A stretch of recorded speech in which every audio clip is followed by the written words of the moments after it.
Reserve. The root of all our evil, it begins with the Federal Reserve. Hey, yeah, well, let's go back in time when everybody was so proud of a man. I'm Tommy Salmons. This is Year Zero. Today, Mike Korbel of the Invictus Mind. See if I can talk this morning. He joined me because he has been following the conversations about tradition and myth, and he wanted to give a more Christian perspective on what he's hearing and what he thinks is necessary for liberty. So I had him on to join in on this conversation. I think you will get a lot out of this. Mike is a good friend of mine, and he's been on the show quite a few times. So I'm pretty sure you'll enjoy this conversation. RyanBunting.com for all of your graphic design needs. Go to RyanBunting.com. Ryan Bunting is a great libertarian and a great anarcho-capitalist. He's also a great graphic designer. He designed my podcast logo and Pete Quinones' podcast logo for Free Man Beyond the Wall. So go to RyanBunting.com for all of your graphic design needs and check out his book, Project Manicore, for sale on his website. Thank you, as always, Mr. Tom Burton, for the music. Enjoy the show.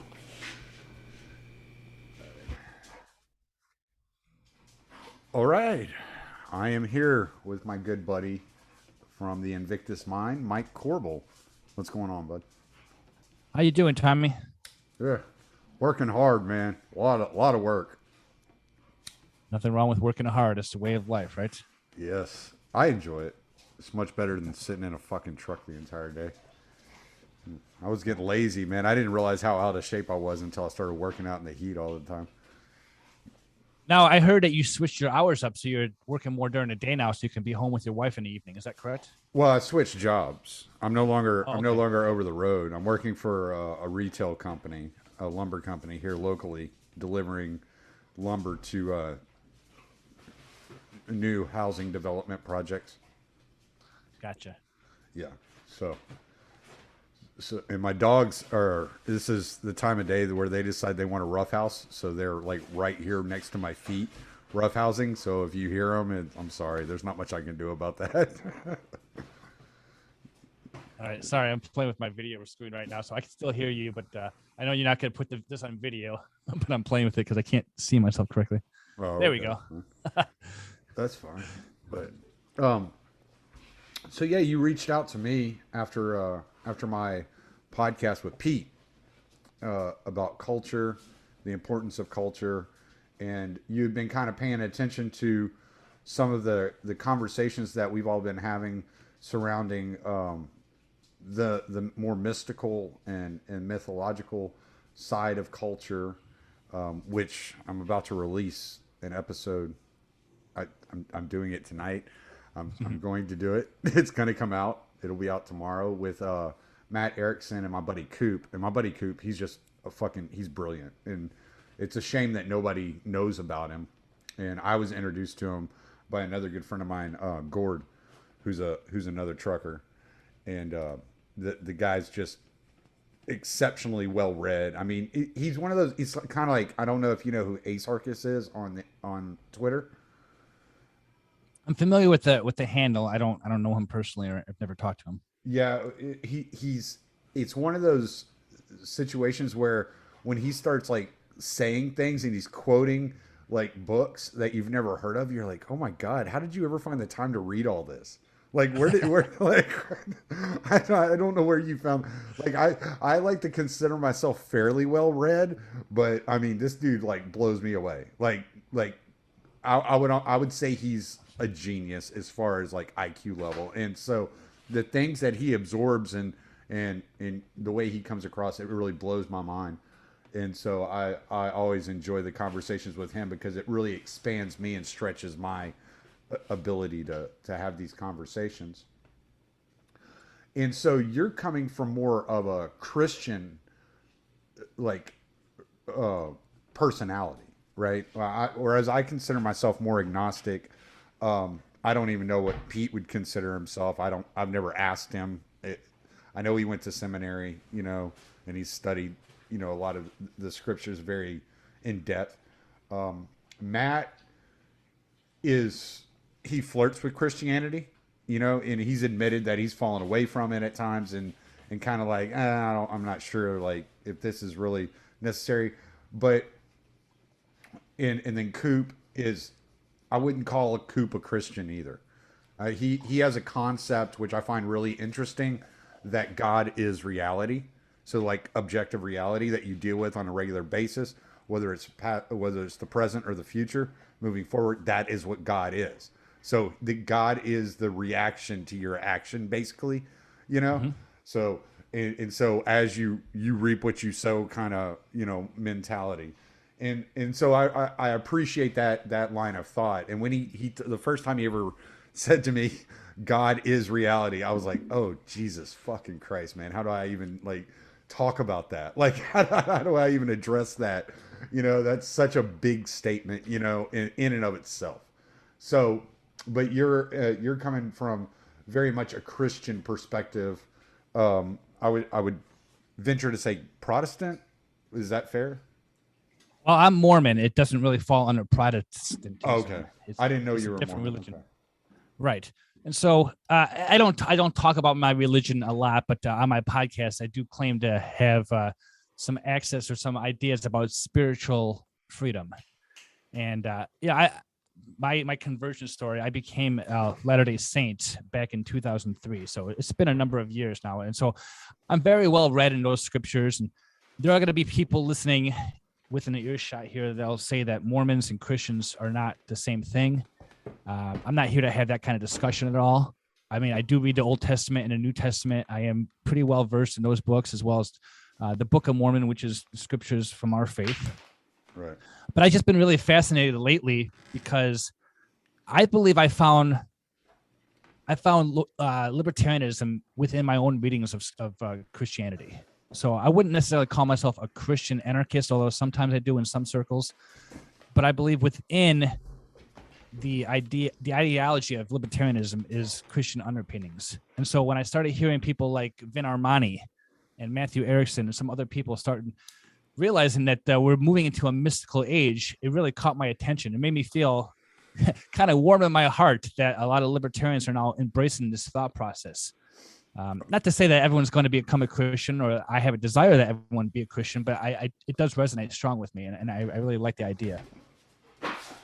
So, okay, so kind of like here's kind of like my framing of what I see in the biblical context, and then because you're starting off like right out the gates with its foundation in liberty, or liberty foundation in Christianity. And what was it? Wasn't it James Monroe who said, in order for a people to be free, they must be virtuous, or something along those lines. I know I'm jacking up the quote, but it was something along those lines, that it would take a virtuous people to remain free. Well, I believe that was the thought process of the founding fathers, whether that can be attributed to James Monroe or otherwise. Not everyone who was a founding father was a quote unquote Christian. There were many who were deists who believed in a higher authority, but didn't necessarily believe the tenets of the Bible. But I think that a basis of morality or virtuousness, as you said, probably is a strong tenet to Christianity and to libertarianism. Yeah, well, and it was Nietzsche who said that, like, to adopt the Christian morality without the Christian God it's counterproductive. That you would eventually, like, without the God, without that central authority to focus on and everybody move towards, that the Christian morality is useless to some extent. And I think he was onto something there. And maybe I'm fucking up what he meant with the quote, but it really felt like that's what he was kind of saying, that that the morality that is derived in the West, especially from the Christian doctrine, and is it comes from, well, it will lose its sentiment and be used in nefarious ways when you separate the deity or the divinity from that morality. Mm-hmm. And that, I guess that's kind of how I read it and understand what he's saying. There's been so many different readings of Nietzsche that I would, say that I could be just as wrong as everybody else whenever it comes to, like some of these guys that we're reading and that we're trying to figure out and that we're trying to put together. Like I've been on a kick of reading, Carl Jung, and I've been listening. I've been going back and re-listening to a lot of the old Jordan Peterson lectures with my wife, because she'll bring a different perspective to it. Because I've listened to like his Maps of Meaning lecture series, especially, always like gripped me, and I listened to it like several times a few years ago.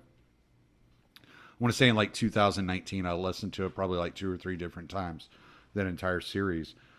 And so my wife and I are both listening to it together now in the evenings, and we're talking about it. And she brings a different perspective, from a female perspective. She's hearing different things. She's asking questions that maybe I didn't think to ask whenever I first listened to it. And so I'm looking at it from a different point of view. And she's an atheist, but she's interested in the Jordan Peterson biblical lectures because she was raised in a, I always say this wrong, apostolic church. I think that's how you say it. Apostolic, yeah. Yeah, there you go. I always want to relate it to apostle-lick, I don't know. So, but so that's like her, faith whenever she was growing up in South Africa. And I think, you mentioned the Lord of Spirits earlier. I don't remember if that was before or after we started recording, but, listening to the Orthodox, the Greek tradition and that early tradition, from when the church was first founded, that's really interesting too. Because then you're kind of seeing how the stories kind of manifested themselves, right? And came together. And so all these things leading up to modern day, and I'm stumbling all over myself because I'm trying to really form how I'm trying to picture this. And I think in pictures, and I have to interpret these pictures and into words, and sometimes it's really difficult, which is why I stumble all over the place on my podcast all the time. It's one of those things where it's like the evolution of this thought process to modern times. It created like the wealthiest nation in the world, the freest nation in the world, that became one of the most devastating and destructive nations in the world. And it's really an interesting thing that if you can return culture to its previous stance and traditions, that you can recreate the freest nation in the world, I think, is kind of the way I'm looking at it. And so it's almost like a conservative kind of argument in an odd way. Mm-hmm. But it's looking at the archetypical structure of the nation and how the nation was structured and what archetype that nation was trying to manifest and what that nation has become and how it evolved from that archetype into this tyranny. If you listen to Thaddeus Russell at all, he'll tell you, he has his whole renegade history of the United States. And I listened to another podcaster by the name of Brian McClanahan, who tells a lot about the founding fathers. And of course, my brother, who has been on my podcast and yours a few times, is very well read in history. Yeah. I don't know if you can say that there is an archetypal history or culture of America. I think there's a presumed one, but there's not one set one. Yeah, no, I don't think there was an archetypal history. I think there was an archetype that manifested itself. Right? That Jung talks about the collective subconscious, and it's something I've really been struggling with. And what he's saying, and this is kind of like what I draw the idea of God came from, was this collective subconscious. So it's kind of a mystery to someone of my education level why a movie like Superman would not only be a best-selling movie in America, but also a best-selling movie in China. Like, what do the cultures have in common? They have nothing in common culturally, but the archetypes are the same, right? We all envision the same archetypes, and we all draw different things out of these archetypes, right? And this is why, like, Christianity, like, spread across the globe like the way it did. You know, one of the stories, I think it was in Matthew, that they're talking about the governor, the Roman governor, kicking in the doors of the temple and barging through the temple into the very back section of the holiest of holies in the back, and going through the curtain and realizing there's nothing there. They're not, like, you know, the high priest was the only one who could go there, and there's nothing there. And he came to the conclusion that Christianity was a religion within your head. And that's what, like, attracted Romans to this Christian structure, that it was all psychological, and that it was it attached itself to your psyche, and it wasn't an idol or some, you know, actual structure that you were worshiping. It was something within you that you were worshiping. And so that is kind of what brought Romans into the faith. Whereas I'm sure the Native Americans weren't drawn in by that at all whenever they started joining Christianity. I'm sure it had something to do with nature and, you know, like the creation of, you know, they had the Great Spirit in their ancient traditions. And so they felt like they were getting like an inside view of what that Great Spirit actually was, right? And the creator of all this nature and all this wonder around them. And so I'm looking at it and I'm like, okay, but they're all attracted to the same archetype for different reasons. Like, so what are these reasons? And what is this collective subconscious? And so it's either an evolutionary trait or it's actually God. It just depends on how you look at it. It could possibly be both, you know, right? I mean, there's that possibility as well, you know? And so when you look at this and you're looking at like how the culture came to be, it came out of this archetype. It manifested itself out of this archetype, and people like the founding fathers trying to put into words what this archetype was and how this archetype would have a society act, you know, in more of a Western sense. I mean, it's not like the Torah where you have like the 10 commandments that, you know, are there to monitor everything. And that's the law. And that's how you follow the law.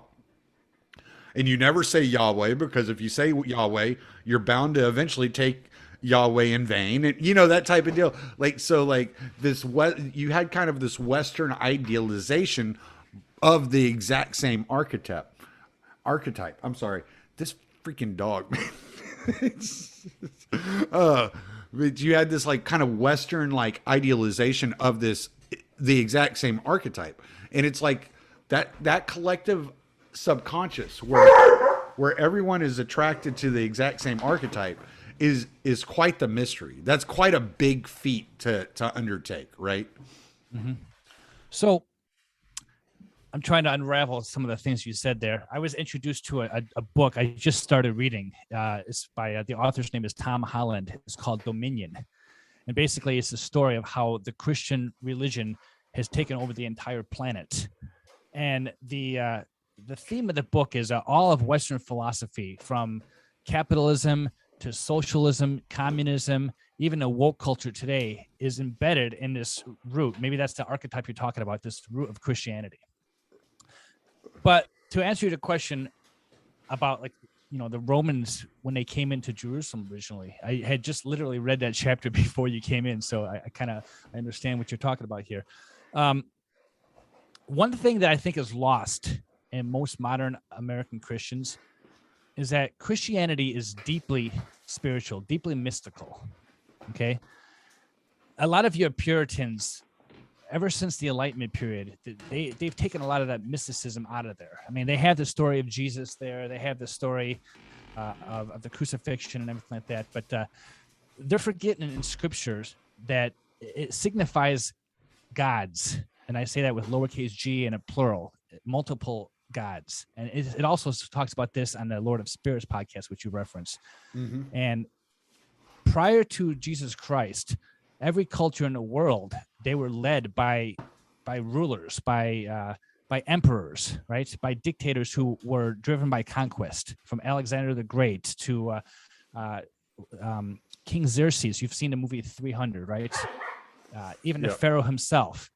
So they were all powerful, they're almighty, and they decreed the laws. And so in their eyes, these were gods, right? And so when the Romans came into Jerusalem and they said, there's no God in this temple, they didn't understand. They said, these people believe in this story, but there's no person there. There's no leader. There's no conqueror. It's just they believe this. Well, the Jews at the time, they believed that God, known as the King of Kings, dictated the law to Moses, the Ten Commandments. He was the one that created the law for the Jews to follow. So they didn't need a dictator. They didn't need an emperor to lay down the law. And so it was a little confusing at the time, because it was a sense of maybe paganism or a spiritualism ascribed to all these, you know, the Roman emperor who was God at the time. But they didn't understand why is there no figure here? Why is there no central authority here to be God? Well, if you look at Orthodox Christianity, my understanding of it, and, you know, Catholicism kind of sprang from that as well, they go into much greater depth about the spiritual nature of how things are, about angels and about demons and sources of energy that are basically in the world, even though they're not necessarily physically there. And so I think a lot of that is lost, and Christianity has a lot more mysticism in it than people think. And I think that's probably why the confusion, even during our founding years of this country, they had kind of lost track of that. Yeah. Well, and you know, that was one of the things that Vin was talking about with Pete so much last year, was this return to the mystical. And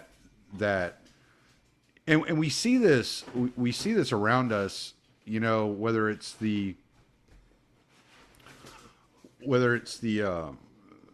critical race theorist or you know, the what you call it, the COVID cult or whatever you want to call them. And that, you know, they have their, I mentioned it earlier before we started recording that, you know, these people that are so deathly afraid of COVID, they have to have their talisman around, you know, over their face.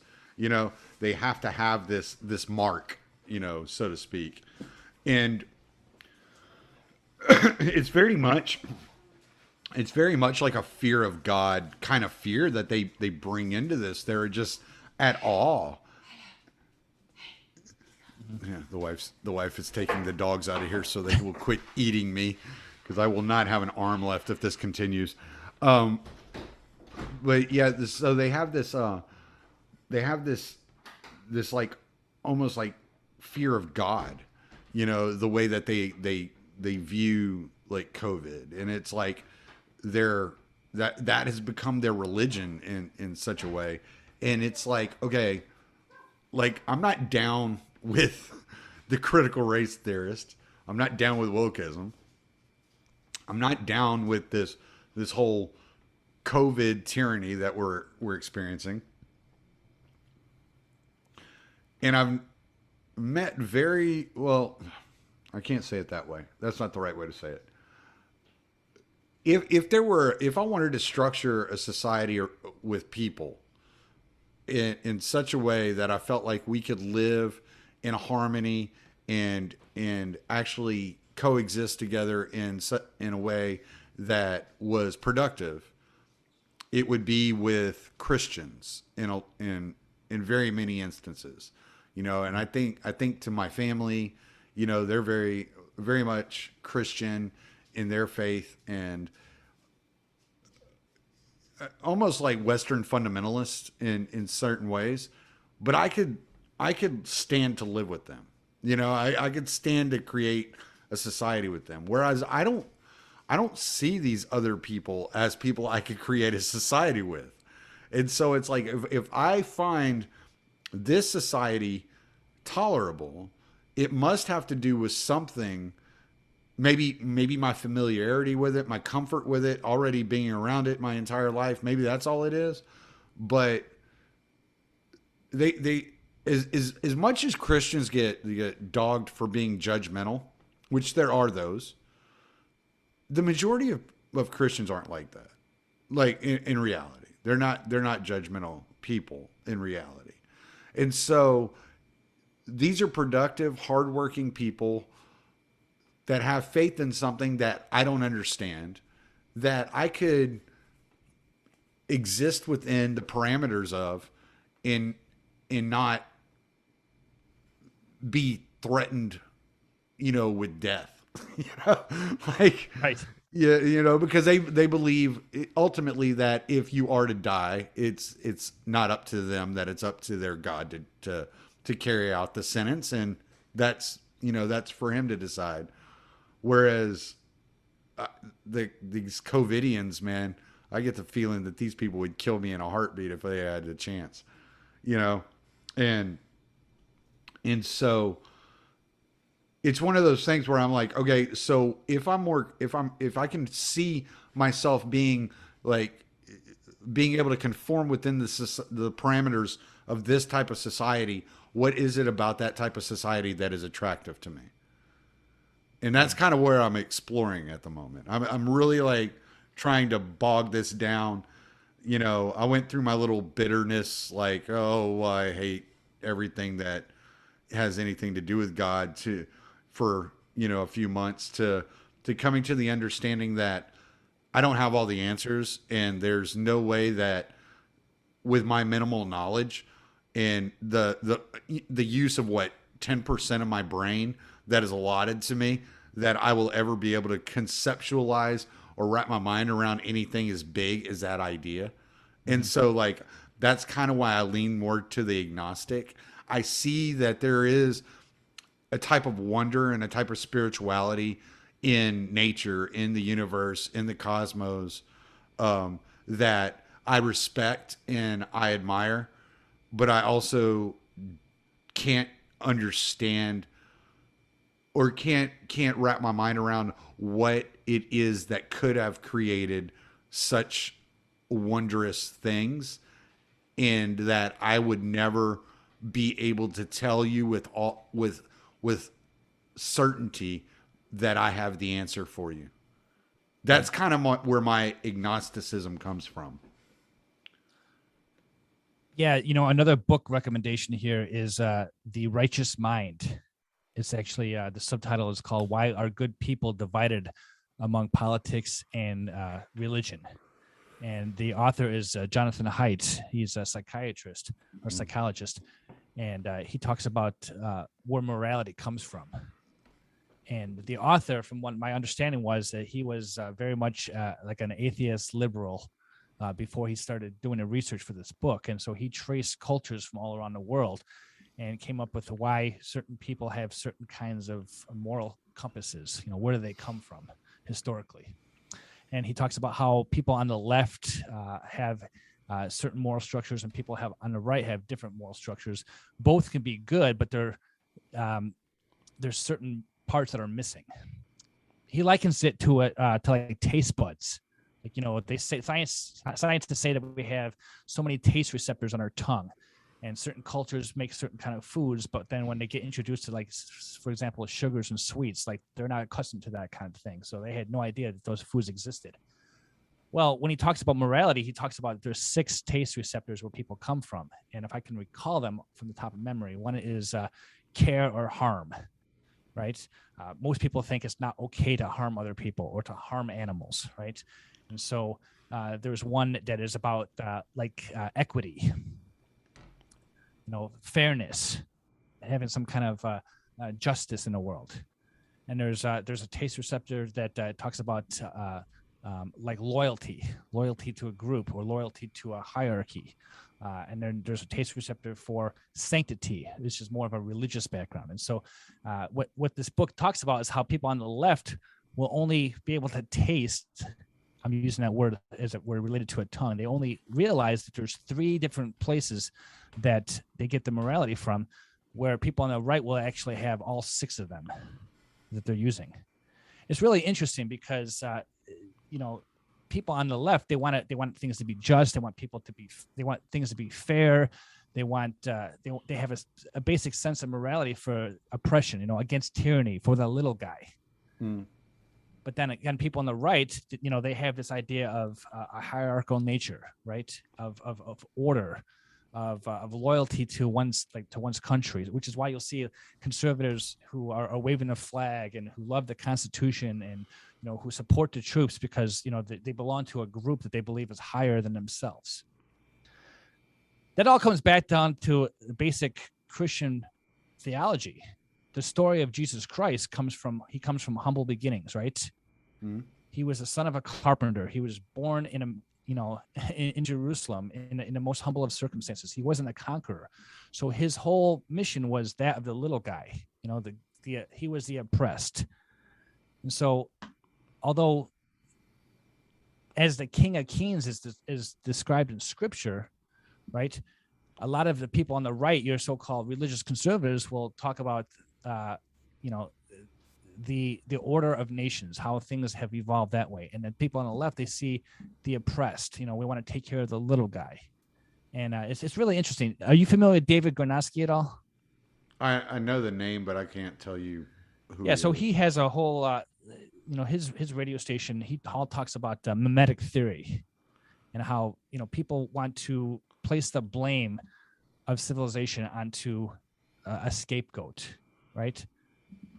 So what they used to do when they sacrificed animals is they would basically say, all the sins that are afflicting this nation right now, we're going to place on this goat, the goat of Azazel, and they would march him off the cliff, right? He was a scapegoat. Right. And sometimes they did that with people. They blame certain cultures or certain people who didn't follow their customs or orders onto that person, and they would sacrifice that person. That's what they did in the ancient world. And Jesus Christ said, I am the last scapegoat. He didn't really say that, but that was the role he played, right? All the sins of the world are on me. I'm going to sacrifice myself. So it's done away with that. But humanity still wants to place blame, still wants to have a scapegoat. They want to blame somebody. So, whether you're on the left or you're on the right, that's the basis of the Christian story that I'm talking about. People want to, they want to have something to blame. They want to have something to say, okay, there's something wrong in our society. Whose fault is it? Who do we blame? What do we do for that? But they want to think about the little individual, the little guy, right? Because, that's it. I mean, that's the whole basis of the Christian story. And most people's morality is derived from bits and pieces of that.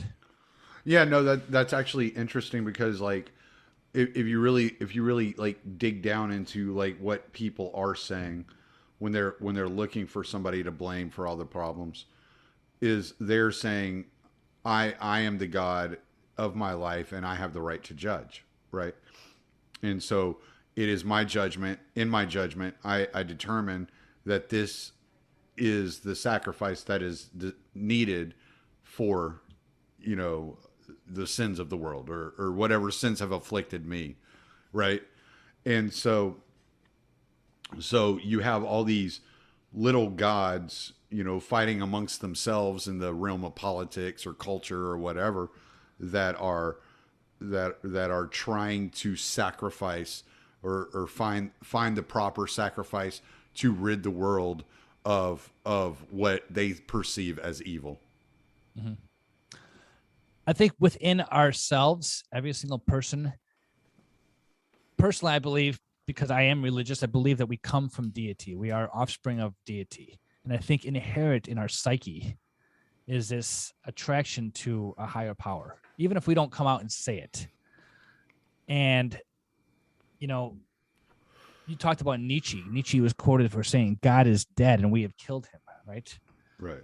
Basically, what he's saying is that every single person inherently, internally, they recognize that there's this higher power. And Nietzsche recognized that even in his time, that people were transforming their thought process and replacing a God to their own understanding. Like they became God themselves, right? They're making God in the image of man, instead of what the scriptures say, that man was created in the image of God. So it's kind of it's a flip flop of the whole story. Yeah, and which is a pagan ideal, right? That's a traditional pagan ideal, is to create God in the image of man, which is why they would form idols that looked like man, or they would draw Zeus with the big, white beard and all muscular, but he looked like a man. He didn't look like anything other than a warrior, really, is what he looked like. So yeah, there is that pagan ideal, and it's carried over into Western tradition in such a way. I'm actually reading a book right now that's really interesting. My buddy Coop told me about, called The Two Babylons, and it was written in like 1901 by a priest, and he's laying out how the pagan traditions like infiltrated the Catholic Church, and how much of the Catholic traditions are based off of paganism. Mm-hmm. And that the development of the Catholic Church in such a way was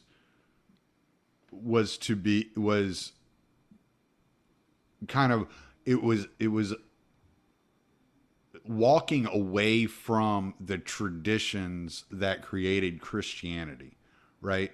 That what they did, let's just say, like, he talks specifically, I've only read a couple of chapters, so I'm not like really deep into it and don't have all his arguments down. But one of the things he lays out very early on is confession. Okay. So he talks about whenever Jesus talks about confessing your sins one to another, right? And that the Catholic Church manifested itself in such a way where the congregation confesses their sins and their wrongdoings that may have hurt the church to the church, the preachers or the bishops, the priests, whatever. But the priests and the bishops and those in the hierarchical structure never confess to the congregation how they have wronged the congregation.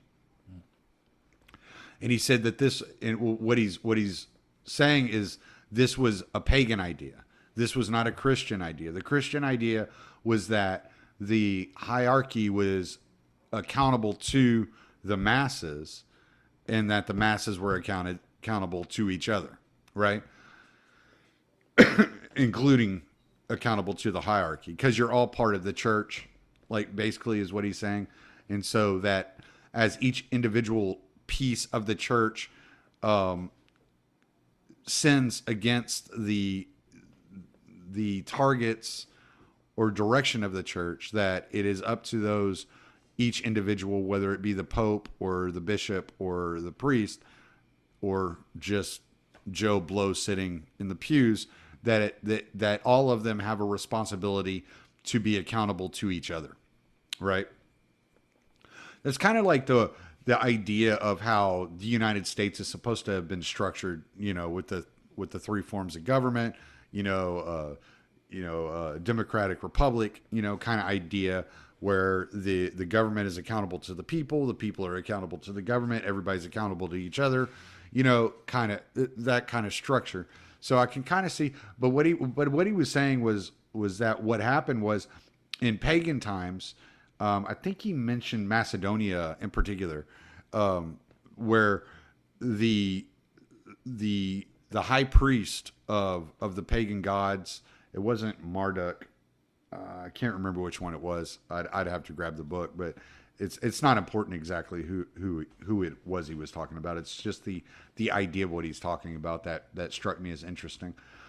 So like the pagan god that the people were worshipped was represented by the high priest, and all the people were accountable to the high priest, and the high priest was only accountable to that pagan idol. Well, that pagan idol was speaking through the high priest, so therefore the high priest was never in the wrong and never had to confess their sins to the congregation. And so the congregation was accountable to the high priest, but the high priest was accountable to nobody, because the high priest was a mouthpiece for the pagan god. And that the Catholic Church mimicked that idea and embodied that idea and got rid of the idea that the hierarchy is accountable to the congregation itself.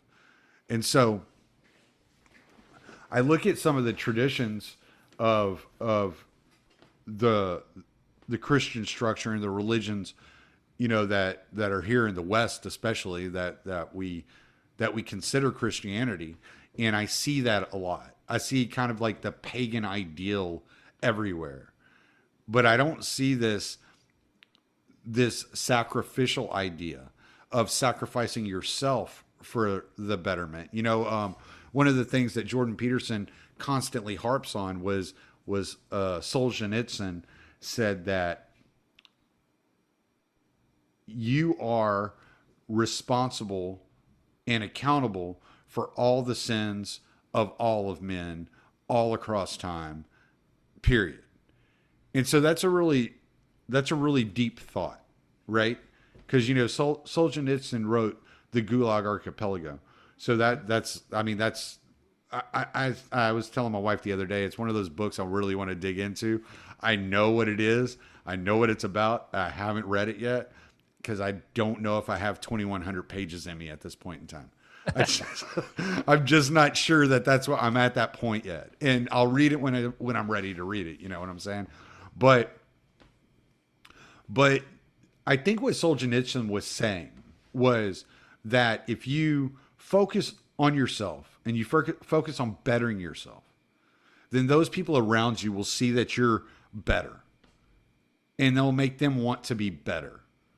And then the people around them will see that they're better, and it'll make them want to be better. And so it'll grow like exponentially, And it's kind of like that whole idea of pay it forward. They had that movie come out about and all that. It's kind of like that idea where like it's one person, if one person passes along good deed to two other people, and those two other people pass along a good deed to two other people, and those two people, and it just keeps like growing exponentially, then the whole world will be a better place because everybody will be sacrificing of themselves. And we don't live in a time at this moment that people are willing to sacrifice of themselves. And that is something that I became acutely aware of in my own psyche a few years back. And that I've worked very diligently to correct within myself, and to be willing to sacrifice of myself, of my time, of my money, whatever it is, and I feel like I'm a better person, or I wouldn't even say I'm a better person. I feel like I feel better about myself as a person since I made that conscious decision. Yeah, the golden rule people know about, do unto others as you want to have, done unto you. Right. That's like a karmic law. Karma is along the same process, right? Pay it forward. Treat people well. I mean, that comes right out of the Beatitudes that were taught by Jesus, on the Sermon on the Mount in the New Testament. And so, no matter where these beliefs come from, they all, personally, I believe they all come from one source. You mentioned paganism and things of that nature, and I read a book by Joseph Campbell was his name. It was basically called the Hero's Journey, right? And his concept is about all these ideas, all these stories, all these mythologies from all over the world. They have similarities in their storyline, right? Mm-hmm. There's this hero, right? And he's Right. got to go on a mission. He's get oppressed and everything like that. Even in Christianity, you see the same pattern. You can see the same pattern in the Bible as you can.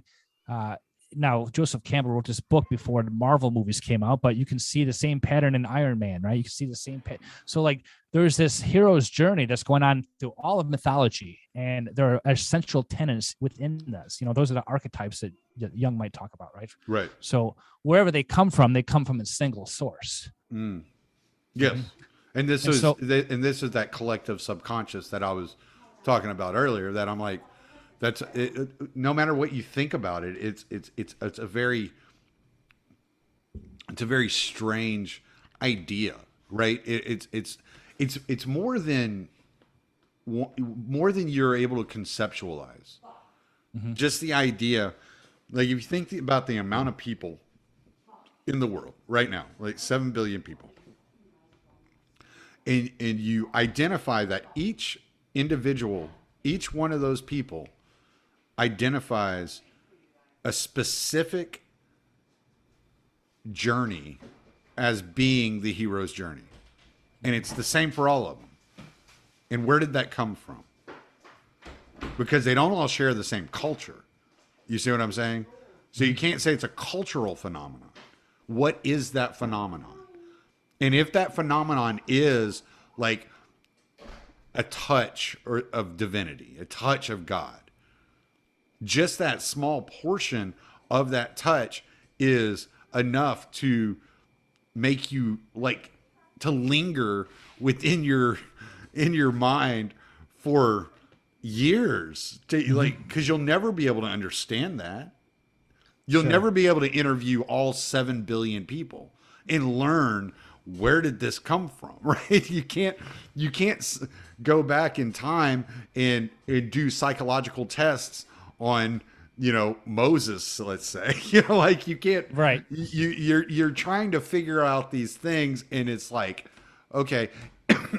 and so, yeah, it's very difficult. And I've been playing with an idea that Coop pretty much shut me down on it, but it's something that I'm still kind of thinking of, and I'll run it by you here in a minute, but I want to let you finish what you were saying because I did interrupt you. Well, kind of going after what you're saying, we all have this idea. This is where my faith will inform me. In scriptures, it talks about faith being like a grain of mustard. Okay, I don't know if you've ever seen a mustard tree or not, but it's a big tree. Right. But a mustard seed is very, very tiny. Right. And so my faith informs me that the Holy Ghost, the Holy Spirit, is the revealer of all truth. And what I've been taught in my religion was, if I'm going to exercise just a particle of faith, okay, be that one concept, right, that you're talking about, that small idea of truth, okay? I don't know the whole history of the world. I don't know what all the thousands of religions actually teach, but I'm going to exercise this one little truth, this little grain of mustard seed. And I'm going to add to it. I'm going to nurture it. I'm going to cultivate it. I'm going to let it grow. And as it grows, my faith will increase. My understanding will increase. My knowledge will increase. Miraculously, things will come my way that make more sense. And that's really how faith works, So I think you can probably start from anywhere, but, there's only so far that logic and reason will take us, right? That's where God comes in and intervenes. Like where my logic ends, my faith has to take over. Right. And so faith just has to be exercised, right? Line upon line, precept upon precept, as they teach in our church. It's like, okay, well, God, if I don't have all the faith or I don't have all the knowledge, then, can you make up the difference for me? And I think that's what carries a lot of Christians forward. Is they don't have all the knowledge. I mean, I don't know any Christian that proclaims to know everything, but they know enough to live a good life, and they exercise that faith, and they try to live by the principles that they're taught. And everybody falls short, Tommy. We're all going to sin, right? And that's why that's why the story of the Redeemer comes into play. Hey, where we fall short, Christ comes in and takes over and fulfills that missing part. Right. Well, in this works for every aspect of your life, like not just in a religious aspect. And this is something that I've been really focusing on, trying to determine in my own life. Because like when you make a decision, like when you decide to do something, right? You come up with reason, and you're trying to speak logically to yourself, but ultimately you're taking a step of faith, doing something out of the known. Like if you're doing something that you're not familiar with, there is an amount of faith because you don't know all the obstacles that could pop up in your way, right? So when you're like, let's say you're a 21, 22-year-old boy, who's taking his first step out of his parents' house, right? Like how you decide to go forward from your parents' home to the outside world, like those are steps of faith, because you don't know what's coming at you. You have no idea. And so like if you decide immediately to move in with a girlfriend, or you decide to go live with a roommate, and all these things, you're entering these contracts on faith, like whatever you're doing, on the faith that the best case scenario will come out of this, contract that you are entering into. And so I always had trouble with the idea of faith. Like I always did, because I never understood it until I could start actionably watching it in my life. Right now, I haven't figured out how that it interacts with my spirituality, because I don't consider myself ultra spiritual. I just never have. That's just not I live in a dream, so to speak. I fantasize a lot. I write, fiction. And I guess that's something spiritual about that, but it's not, I don't find it to be religious or divine. I find it a lot of times to be cathartic. I think would be the way I would describe it. Because a lot of times I'm expressing deep, like dark portions of my psyche that all of us have, that none of us ever talk about, right? And I'm doing it in such a way that is artistic and beautiful and poetic in a lot of ways. But I don't think these are things that I would even be able to, if I wanted to talk about like where these stories come from, where these ideas come from, I don't think I would even be able to articulate like where it's coming from. You know what I'm saying? So much of the focus of my podcast is to point out abuses of power and how bad things have gotten and the direction in which we're heading as a society. And it can be a real black pill. I've partnered up with Richard Grove to offer my listeners an opportunity to sign up to his Autonomy Course. The Autonomy Course is designed for people looking for solutions, people that want to shape their own future, people that are not willing to be at the behest of large corporations or the United States government or the banking system. The Autonomy Course is designed for those of you who wish to have complete control of the reins of your life, who are looking to be successful, that to thrive and not just survive, to provide for your family by utilizing your existing skills and learning how to market and sell those skills in order to be your own boss, or learn new skills in order to leverage that into a new career opportunity. So if there's a job out there you've been trying to get or you've been wishing you could get, but you just don't have the skills for it, the Autonomy Course is the place for you to start, to learn how to land that position, to learn how to market yourself better, to gain confidence, and to be surrounded by a community of like-minded people that will encourage you and help you along the way. So use my affiliate links and go check out the Autonomy Course. It could be right for you. Yeah. So this is going to kind of blow your mind. I'm still trying to wrap my head around how to explain this in a way that makes sense, because internally I understand it, but it's hard for me to verbalize it. Jordan Peterson talks about this a little bit, but I think the idea came more fully listening to the Lord of Spirits podcast. So the word inspiration, okay, to be inspired means that something, a spirit, inspiration, a spirit actually affected that thought. Right. So Jordan Peterson teaches that thoughts are not conceived on your own. Yep. They come to you. I did that whole show with LB Mooney's where we talked about this, where are these thoughts coming from? Right. So what the Orthodox, these two pastors, these two priests and the Lord of Spirits will say is that there are influences in the world for good and for bad. Right. So good spirits and bad spirits, and that which is good comes from God, and that which is not good comes from somewhere else, right? And they plant thoughts into our head, right?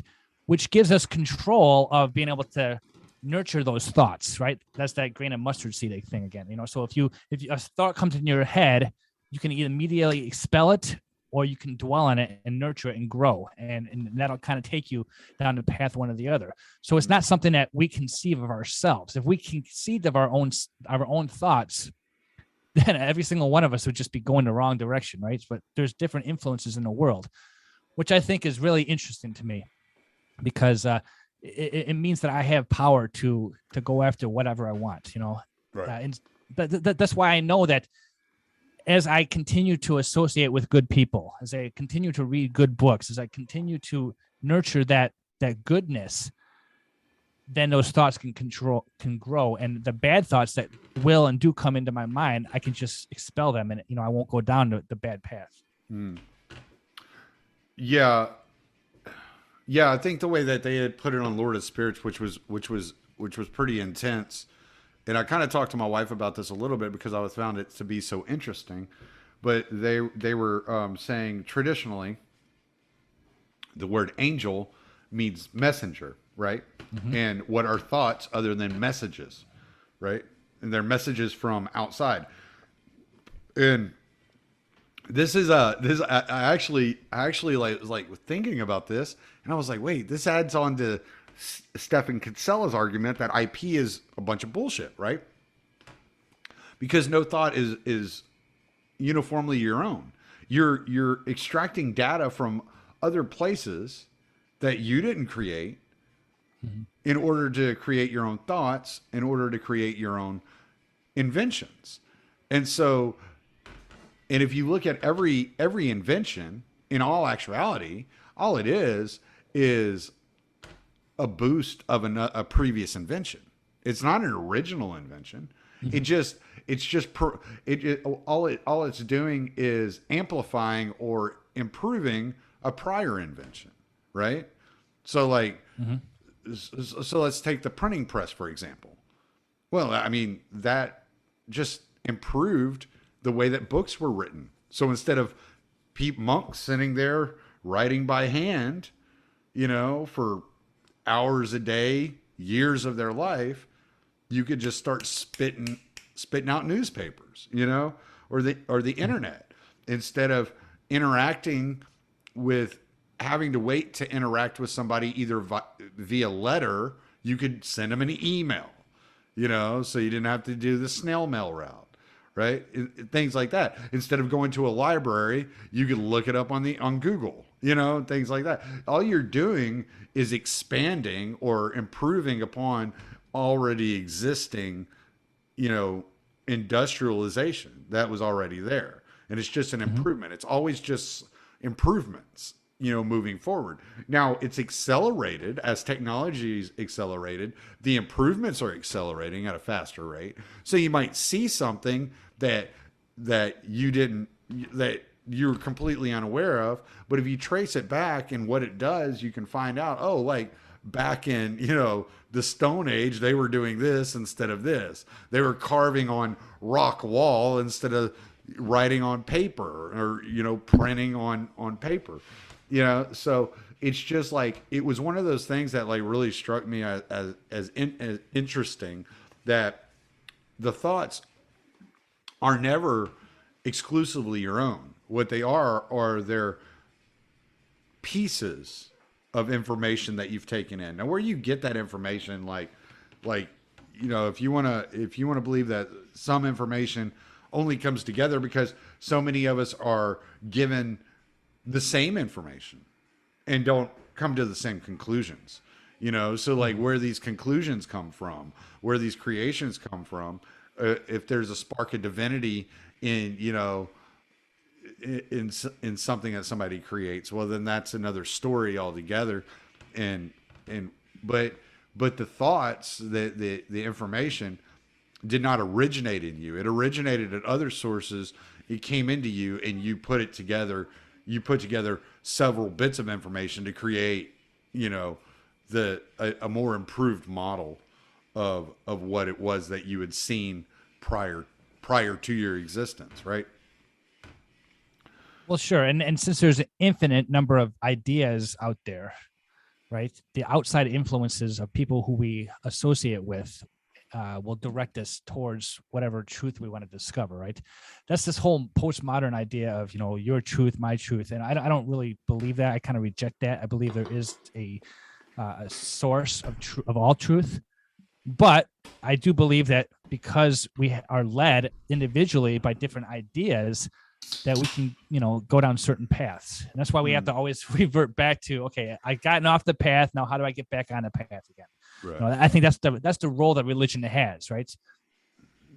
In my faith, Tommy, that we believe that we were put here with a veil over our eyes.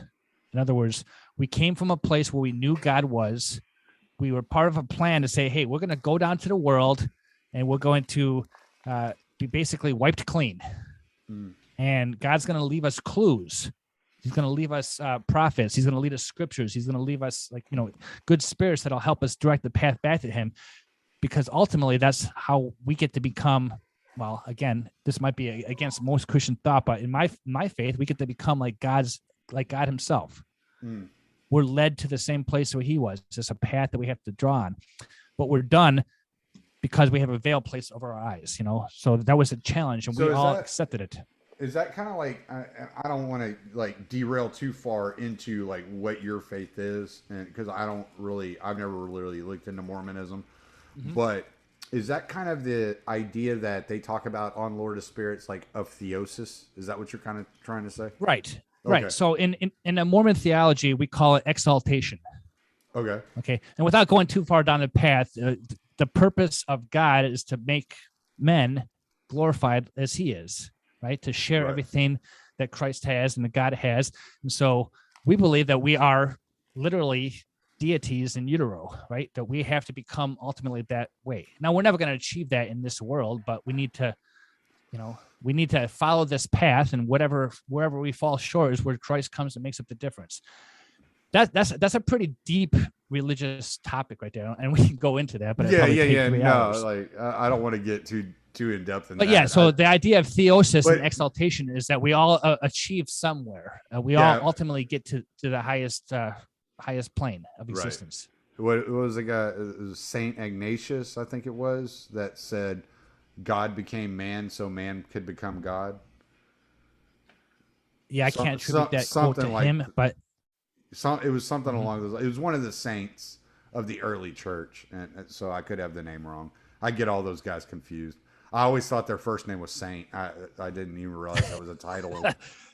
But you know, I have to say this much. I've been excited for. You know, I've interviewed some people on my podcast that I know much more than I do. And Vin Armani, Cyprian now as he's called, is one of those people that I got to have my podcast sometime because I just want to have a conversation with him. But I will say that although I don't agree everything dogmatically as he does, I think he's on the right track. I think he's identifying something that's going on in the world that makes a lot of sense based on my own understanding. He was talking about this concept called building the ark, right? Yeah. And he talks about how people are. I don't know if you saw his latest. He had like a half-hour little talk about what build the ark means, and he talks about how people are now becoming ideologically possessed, right? Yeah. And so in our modern vernacular, we call it, the word NPC, non-player character, right? Right. Yeah. So this concept that people are just living through the world without actually thinking about anything. They're just like kind of programmed. So they're going to recite the same lines when it comes to COVID, right? We're going to talk about the vaccinations. We're going to talk about how you need to, take the shots despite whether they work or not. We just got to do this, right? And so when people argue about this stuff, they kind of recite this programming that's just been given to them without putting any thought into it. Right. And so this ideological possession is what Vin's talking about. It's this, I talk about it in a spiritual sense, that there is a demonic spirit that's kind of taking over people's thought process. They're not even on any path. They're just kind of going with the program without even like thinking about why they think this stuff.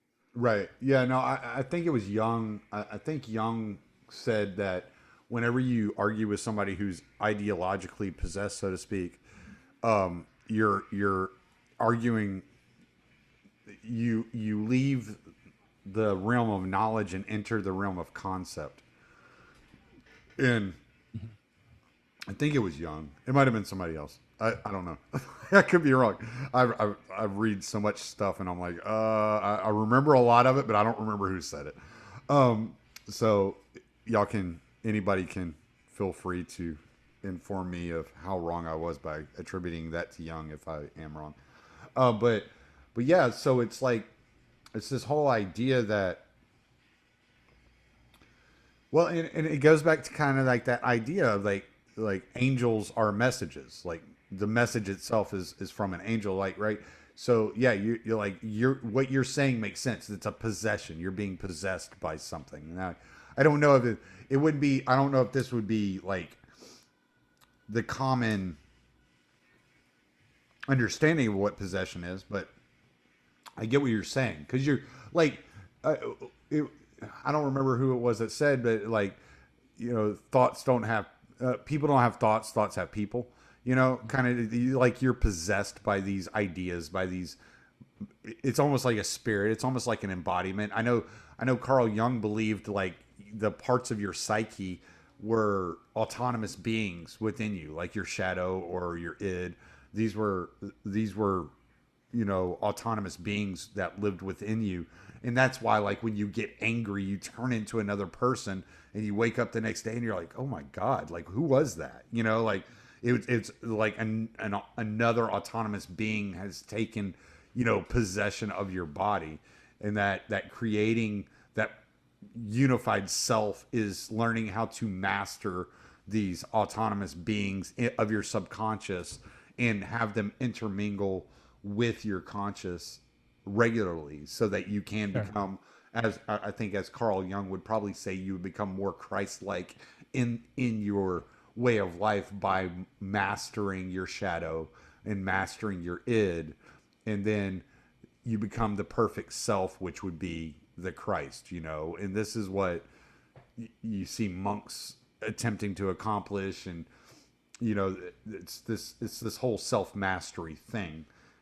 But you have to, Jordan Peterson had spent a lot of time. And one of the things that like really attracted me to Jordan Peterson was the amount of time he spent talking about, if you don't think that you are capable of the worst atrocities mankind has ever committed, then you are dangerous, right? You have to be aware of your potential for evil, for violence, and being aware of your potential for violence, and coming to terms with the idea that, yes, I could have been Goebbels or whatever. I very well could psychologically be put in a place that is that desperate to commit those atrocities on people, that when you come to that realization, then you can start monitoring what it is that would put you there. And by monitoring what it is that would put you there, you can tame that beast that lives within you, that lives within all of us.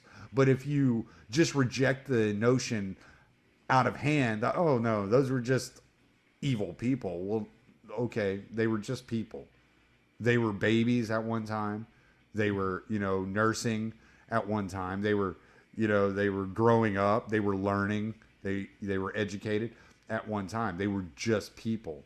So like, you have to understand that people have these capabilities, and you are a person with these capabilities. And by understanding that you are a person that has this evil within you that could manifest itself in reality, if you do not keep control of yourself, then if you're unable to acknowledge that, then you're dangerous, because you could possibly lose control and be one of these evil people. Right. And that's why Jordan Peterson said that a harmless man is not a good man, but a good man is a very dangerous man who voluntarily keeps that under control. Right. Someone who truly understands like what that is, that's inside them. And that's that's exactly what he means by that. I know a lot of people like kind of misconstrue that, but no, a good man is somebody who faces that darkness within, learns what that darkness is, and controls that darkness, and understands the telltale signs of when it may manifest. Mm-hmm. And sometimes it takes some serious mistakes to find out what that is. Right. And again, going back to where we started, I think that because that reality exists, we have men who are tempted by good and evil, and we have the potential to go off the path, to go towards evil. Right. And following a higher authority, I'll call it, for what I believe, following a Christ, right? Following a Savior kind of keeps me in line to realize, okay, I'm falling off the track. I don't want to go down that path of being dangerous and violent and react to stimulus in a negative way. I want to be able to be more stoic, right? To be able to control my feelings, control my thoughts voluntarily. But I need some kind of source to point that, because I don't, if you don't have that higher authority, that higher power, what is going to lead you in that direction? Right. Yes, absolutely. Well, okay, so I want to wrap up here in just a minute, but I said I had something that I've been working on in my head, and this is not fully formed. This is something that I've been flirting with for probably a week now. Jordan Peterson brought up a physicist, and I remembered hearing about this before, but it didn't strike me as important a few years ago as it did here recently. He brought up this physicist who did this study, and I read this study, and it's a study on stars and the cosmos and photons and the existence of photons. So like what this physicist found is that if you have photon detectors behind a microscope, then a photon will leave a star and travel a specific path and only enter into that detector, and it will not be detected anywhere else on a film, on a film strip. But if you remove these detectors, and you can have two different microscopes or three different microscopes with multiple detectors under each individual microscope, and they will all attract specific photons of light that will only travel that path of light. right? And they will only travel to those detectors. But if you remove the detectors, it hits and you leave the microscopes pointed at the star, the light will hit that film in waves, and it won't be centralized. It won't be pinpointed. And so what I think, what I'm working with here in my limited science knowledge, as you can tell by the way I described that, is that morality, that archetype, that God, whatever, that collective subconscious only exists if there are people focused on it, looking at it, and relaying it and being conductors for that energy. And so you need the design, the people kind of now having these conversations are those detectors, are those photon detectors trying to grab a hold of the quote unquote light. You know, I am the way, the truth, and the light. Sorry, that was out of nowhere. So you need those detectors to attract that light, and the only way to spread that light, whatever that light may be, whatever you call it, however it manifests itself within society, is only visible if those detectors, because otherwise it manifests itself as a flood, as chaos. It comes through in waves. It comes through, as the destruction of Sodom and Gomorrah, right? It comes through as the Soviet regime or Nazi Germany, right? Complete and utter chaos and madness. And that's kind of like the idea I'm working with, here recently. I've just been kind of like flirting with and kind of struggling with here over the last couple of weeks. So what do you make anything of that, or am I just speaking gibberish? What I was thinking about when you were talking was, are you familiar with the book Think and Grow Rich by Napoleon Hill? Yes. So it's been a while since I read that, but he talked about this concept called auto-suggestion. Okay, which basically means you're going to get up and you're going to read your goals and you're going to manifest the stuff. It's all, like the movie The Secret, right? What you think about will eventually manifest. Mm-hmm. And so when I first read that, to correlate with what you're talking about, because I am a believer in a higher power, Napoleon Hill talked about how prayer works. Every single individual is like a radio antenna.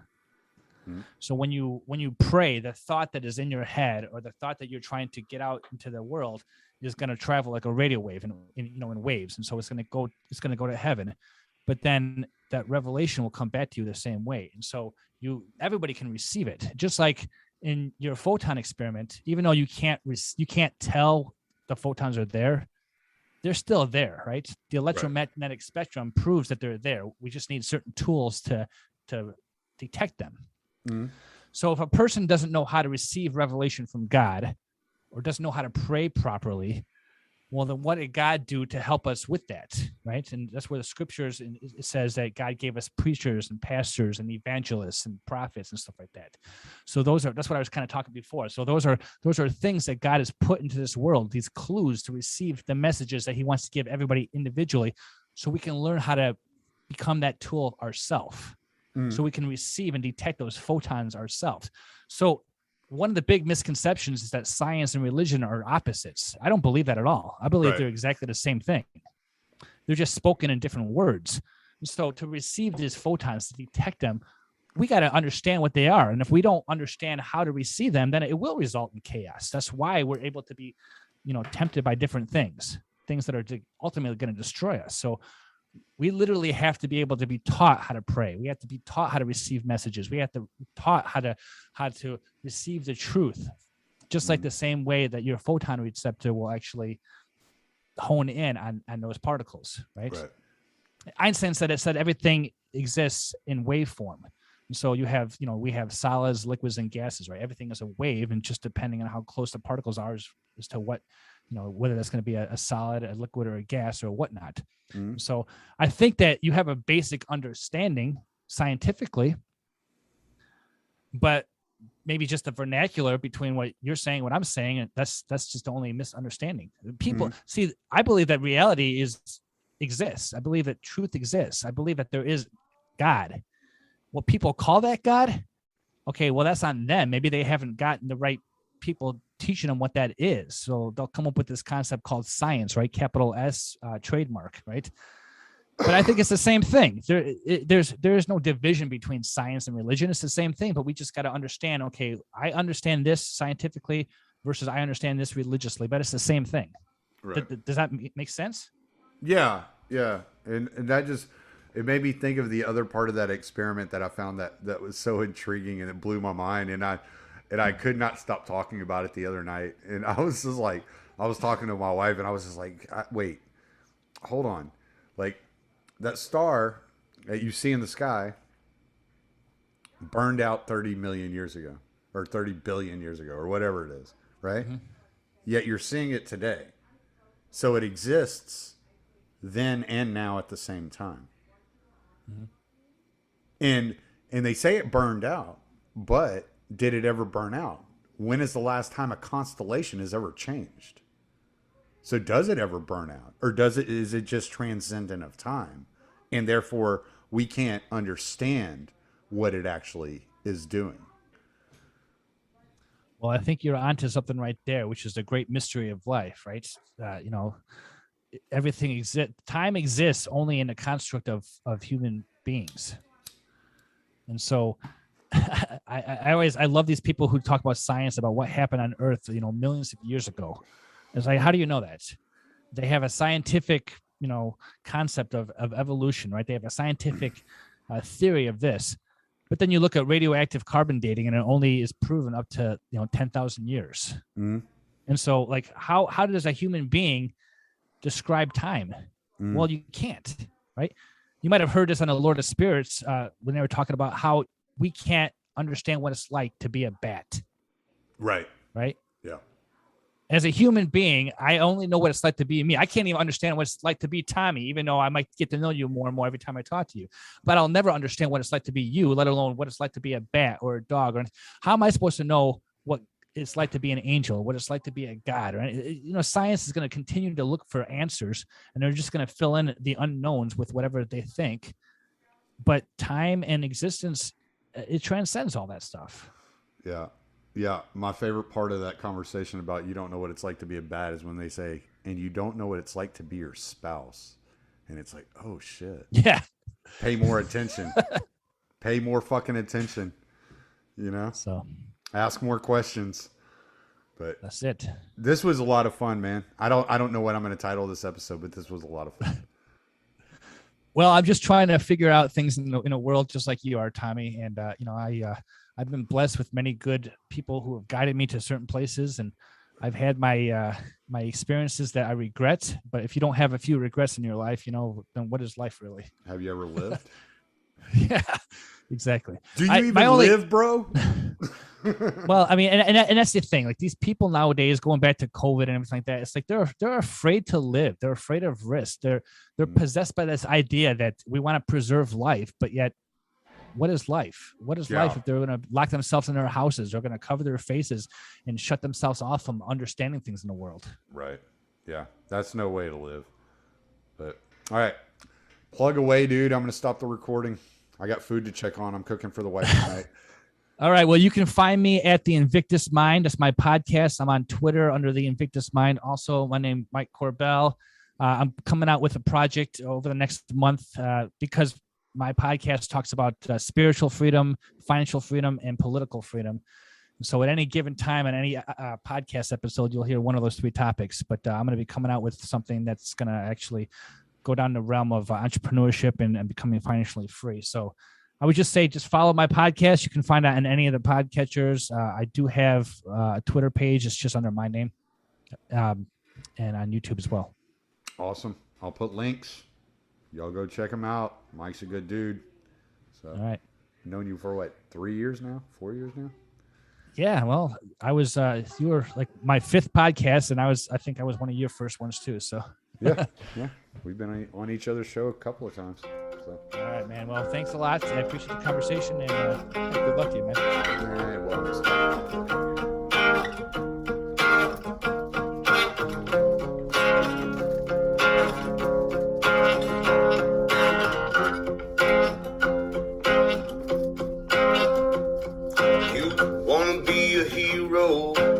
Said you're just a slave.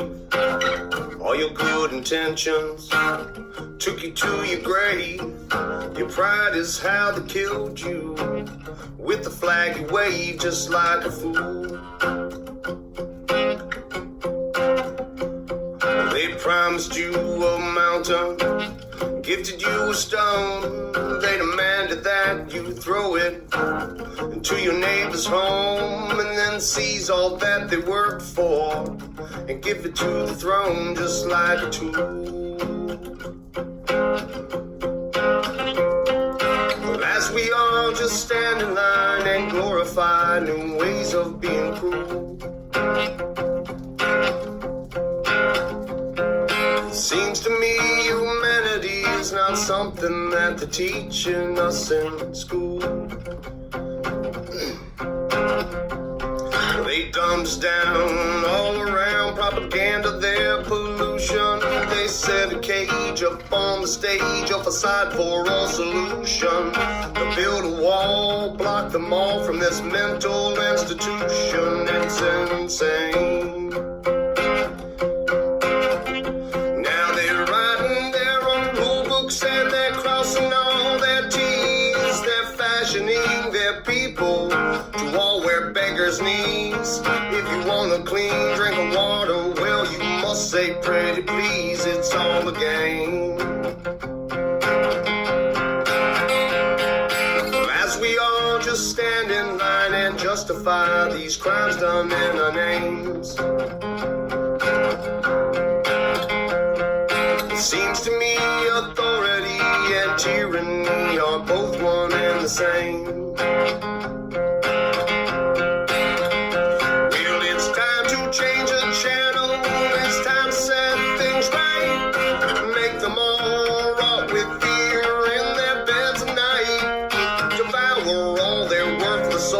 Sacrificial right, just like we should.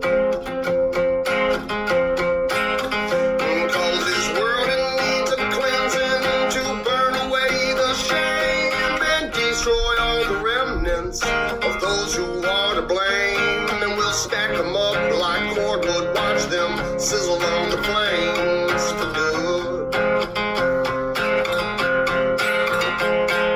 Well, as we all just stand in line waiting for some kind of Robin Hood,